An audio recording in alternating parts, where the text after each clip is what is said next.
ডিপ্রেশনের বাংলা নাকি নিম্নচাপ। বৃষ্টি এলো, সঙ্গে কফি 1-2 কাপ। নামছে বিকেল, অল্প ভিজে রাস্তাঘাট। ছাতার নিচে মিইয়ে গেল পাপড়ি চাট।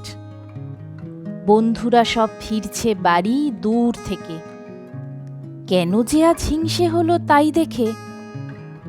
দেখতে গিয়ে সন্ধে হলো জানলাতেই। আগের মতো মেঘ করেছে, কান্না নেই। কেবল মুঠোয় বন্দি কফির একলা কাপ। ডিপ্রেশনের বাংলা জানি, মন খারাপ।